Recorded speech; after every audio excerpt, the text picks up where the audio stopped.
Hi, my name's Chris Scott, and this interview was recorded for the UK Wine Show. For the latest news and terms and conditions, go to ukwineshow.co.uk.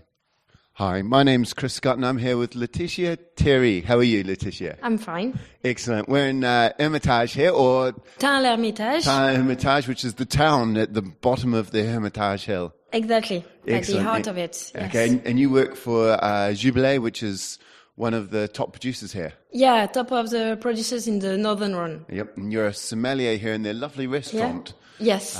Which is brilliant. You've just shown me all around, which Yeah. is fantastic. It's been a lovely wee trip.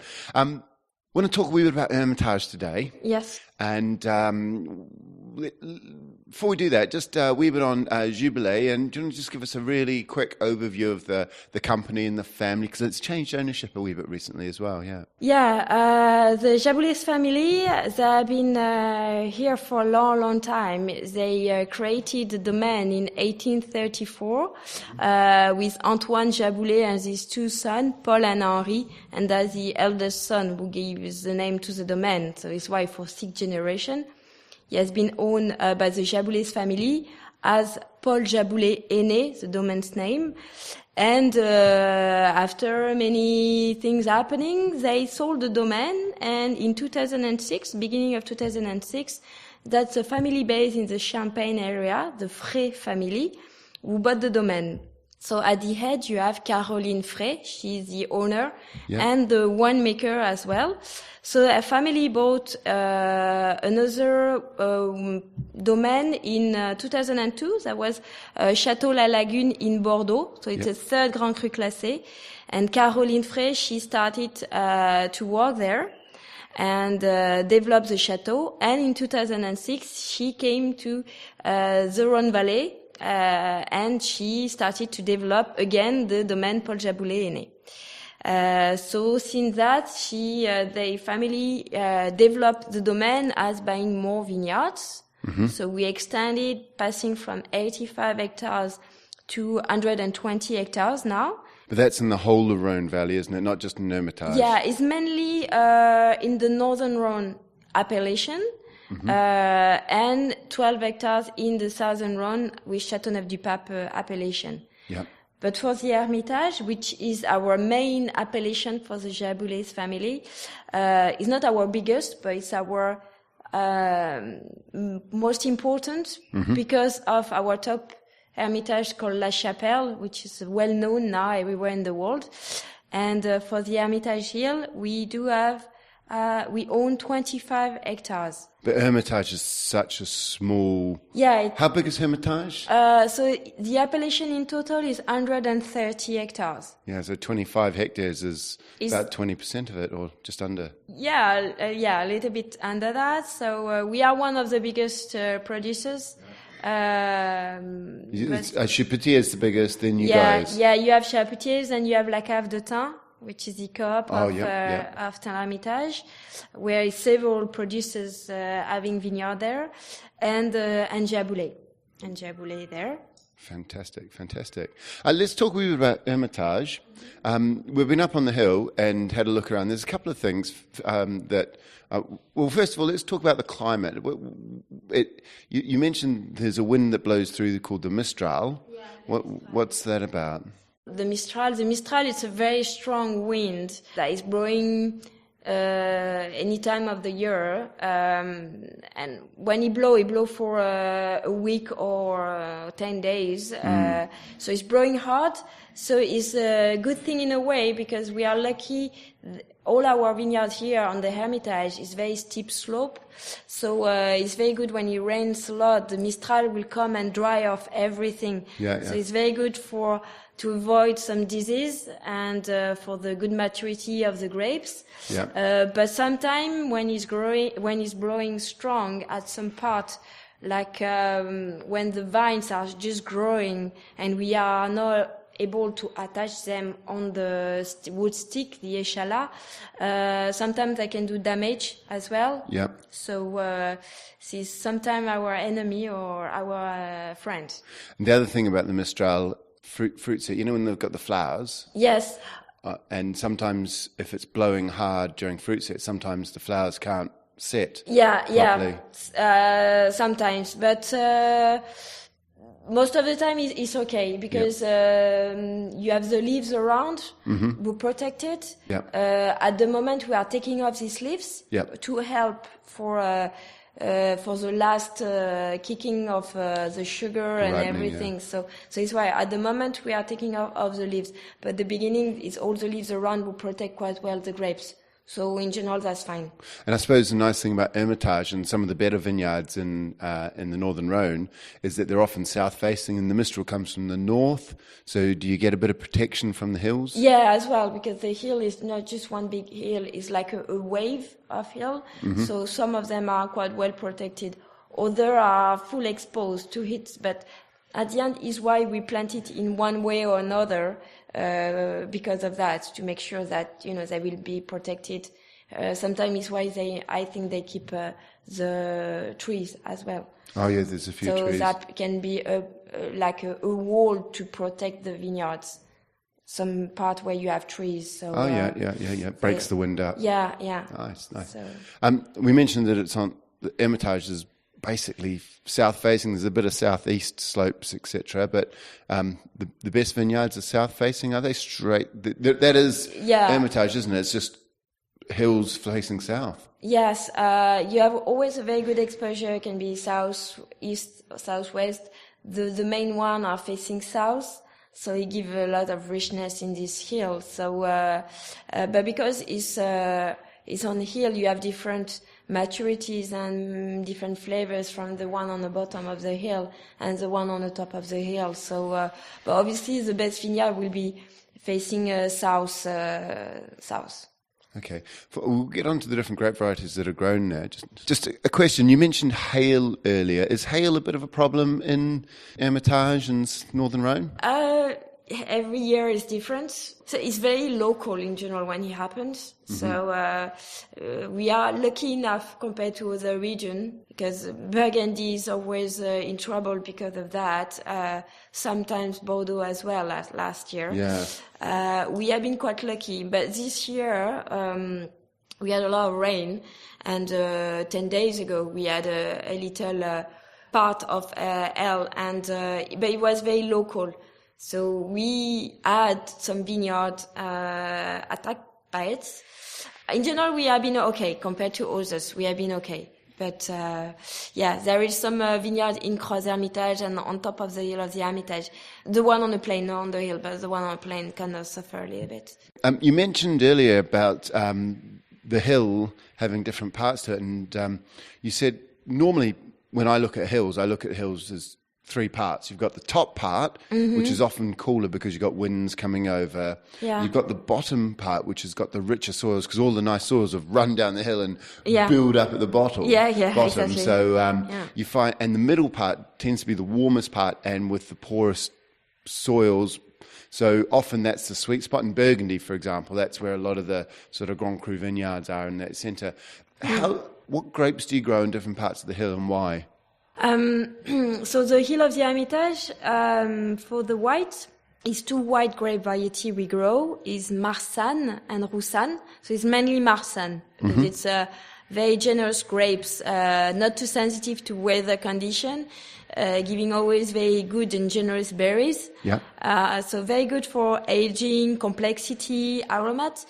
And the Roussanne, has been forgotten for some time, and because it's a very fragile grapes, very sensitive to weather conditions, so, and not so much generous, but it gives a lot of freshness in your wine. Yeah. So it's why it's mainly Marsanne growing. Most of the producers in Hermitage use only Marsanne. Yeah. We like, during the Jaboulet generation, they used to have always this kind of 2/3 of the 4 hectares we have will be Marsanne and the rest will be Roussanne.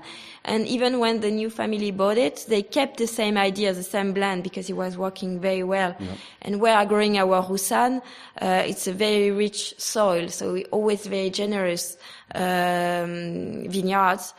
And for the red, it's only Syrah. Yeah, Syrah's the only thing that in Northern Only Rhone. Red grapes growing in the Northern Rhone, used in the appellation. We are not allowed to add any of the red grapes. We can add a bit of white grapes from the appellation is you are allowed in some of the appellation. In the Hermitage, you are allowed to add a little bit of Marsanne or Roussanne. Do you guys do that? No, we stay on Syrah, 100% Syrah. We like to keep the Syrah 100% to really keep the characteristic of it. Okay. I tried the Marsanne and Roussanne earlier blend, and I thought it was quite nice. It did have quite a bit of oakiness to it, and you could really taste the freshness, because I tried it a Condru, which is 100% Viognier beforehand, and I love Condru. That's one of my favorite wines. You know, that lovely Viognier with the apricots and the richness. Yeah. But you said they were made almost identical, the Condru versus the Marsanne Roussanne from Hermitage. The fermentation and the vinification process, yes. Yeah, but the Marsanne and Roussanne, the oak was a lot more obvious to me, even though you said it had similar oaking levels, which I found quite interesting. How would you describe that sort of wine, that Marsanne Roussanne wine?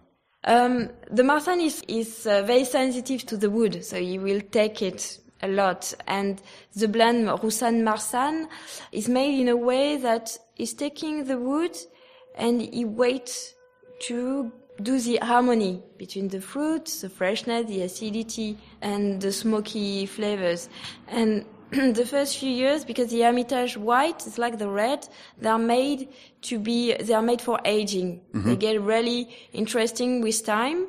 Yep. The first few years they are interesting, but they can really develop more complexity with time. And it's why some flavors, they are very important the first few years, like the oakiness is very important, or the apricot. And with time they will kind of get a harmony, they will melt together, and they will give later on the toasted flavors. How long do you think you should age a Hermitage white? Again, it's like everything. The vintage is very important. In general, the white Hermitage is around 10 years. You keep it, but I always advise to understand exactly the vintage. You buy your Hermitage, because some of them will be a bit sensitive and they won't age extremely well. After 10 years, you may get a little bit disappointed. But others, after 15 years, they are getting amazing. At the moment, a lot of people, they like the 1998. It's so rich, it's very aromatic. Obviously, you need to open your bottle before. The white, you have to treat them like the red wine. Let them breathe. Yeah, you leave them breathe. You really need to understand them, and but you need to have a palate for that. Because now we like wine who are very kicking, quite fresh, and we like complexity but not too much. So we have to be very sensitive to that. So. Probably the most famous wine is obviously the Syrahs. That's an Hermitage. That's what most people talk about. Yes. And you grow them in the middle. You grow the whites on the top of the hill where it's a bit cooler. Yes. But you grow the Syrah in the middle and at the bottom as well, don't you? Yeah. And you produce two types of Syrah. You've got the what were they called? So we have two different Hermitage. Is for the red, it'll be La Chapelle, our most important cuvée, and La Petite Chapelle. So that's two different mix of blend. I tried a 2001 La Chapelle and a 2007 Petit La Chapelle, and I thought the Petit La Chapelle still had a lot of red fruits and blackberry aromas, and there was that sort of peppery note that I often look for in Syrah. Yes. But I noticed the 2001 La Chapelle, the peppery note had sort of gone into the back, and there was more of a sort of savoury note dominating the wine. Do you often find as the Syrahs get older that you lose that peppery note? Yes, because the first few years you have the spice and the pepper quite powerful, and the little berries like the blackcurrant, raspberries, very important, and strong tannin. Yeah. And with time, all that tendency of being softer.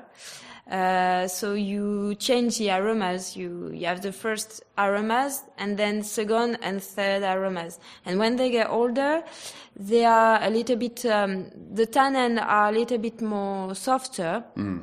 But, and the peppery and spiciness is kind of, getting very, very soft. And because they are so kicking at the beginning, they are a little bit more fine with time. I like that term kicking. That's talking about the acidity and tannins. Yeah, exactly. Yeah, that's the first test when you test really, at the moment we test the 2010 or 11, that's the first flavor you get. It's like, wow, it's full of spiciness in your mouth and nice acidity. You really found the blackcurrant there. And with time, all these strong flavors, they melt. They melt a little bit, and you go more on the truffle side, or like cherries, light cherries. So it's you're looking for something else. Yeah. We talked about the Petit La Chapelle and the La Chapelle. And when we were on the hill, you said there's different soil types up on Hermitage. Do you want to just give us a quick overview of those? Yeah. What is interesting with this appellation, with this hill of the Hermitage, it's the difference between all the soil. Most of the appellation here, you have always a typicity of soil for the Saint-Joseph, or the Creuse Hermitage, or the Côte Rôtie. They same type of soil. The Hermitage is a small appellation, only 130, but you get all these different soil you get in all the other appellation. So you find on the bottom of the hill, you will find limestone, clay with a little pebble, like you found in the typicity of the Creuse Hermitage. Mm-hmm. Then you have a little part of the hill where you have on the top of it, you have La Chapelle, you have granite. That is the typicity of soil you found in Saint-Joseph. So it's on the other side, the right side of the Rhone. And on top of the hill, you will have more loess, the sandy loess, yeah. Yeah. So all that give different richness, different flavors in your wine, and what we like to do is to do a blend of this different soil. We are not in the idea of making a parcel wine, an Hermitage only from one parcel to have one identity only. We like to use the complexity of this Hermitage, of this different soil. It's generous enough, and it'd be a shame not to use it and to express the Hermitage how it should be. And that's quite common for Hermitage, just to have a blend of the different subparts. It depends of the producers. Everybody can do what they want. Chapoutier does a blend. Chapoutier does a blend. You have blend, you have parcel wines. Often people ask to Caroline Frey why she doesn't want to make any parcel wine, a special Hermitage just from one part of the hill. And she always says that the idea is we have a generosity in this hill, we have all these different terroirs, and the expression of the Hermitage has to be like that.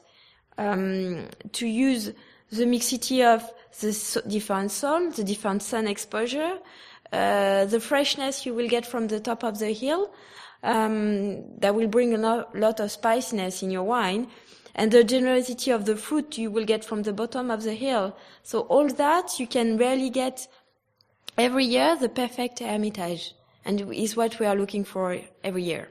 Just quickly, the really right back in time, the name Hermitage, I've always wondered where it came from, and you're saying, do you want to just tell us a very quick overview of why you called La Chapelle and the name Hermitage? So it's, the history started a long time ago. It was on the 13th century, during the Crusade.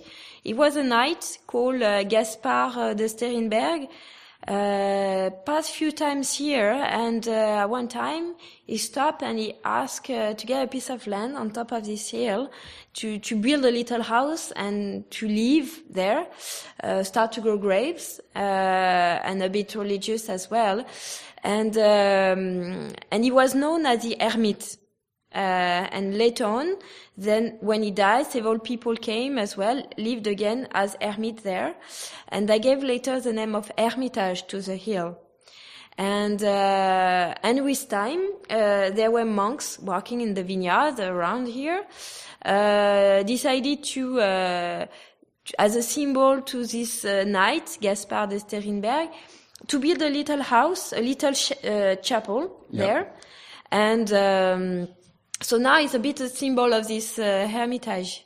hill. That's this little chapel. During the night, it's very interesting to see. Everything is black, and you see this little chapel light up, and you only see that. So you think, why is this? It's all black, and you see this little chapel in the middle. And for Jaboulet, it's very important, this little monument, is because last century, it was an auction of different monuments here, and the Jaboulet family bought this little chapel. So we own it since 1919, so it's almost 1 century we own that. Yep. And it's why all our Hermitage wine are related to that. So it's why we call it La Chapelle, La Petite Chapelle, or our white Hermitage, Chevalier de Sterenberg. They are all related to that. And it's why nobody else can call their Hermitage like that. La Chapelle. In fact, there's different vineyards in Hermitage, isn't there? La Chapelle is one of the named vineyards. No, because it's a blend of several vineyards. Oh, no, I realise that. Yeah. But there are named vineyards like Le Mail and then after, yes, the hill has been divided in several parcels, and they all have different names. The most famous name will be where below La Chapelle is called Les Bessards. Yeah. Then on the other side, where we have our biggest part, is called Le Méal. Yeah. There we own 7 hectares altogether. Mm-hmm. Very good south exposure. Yeah. Then all around you have several names like Les Dionnières, Les Roucoules, Maison Blanche. There is many names like that, but the famous one will be mainly Les Bessards, Le Méal. Is why some producers, like Chapoutier, we will have parcel wine. They will often use these names, but not always.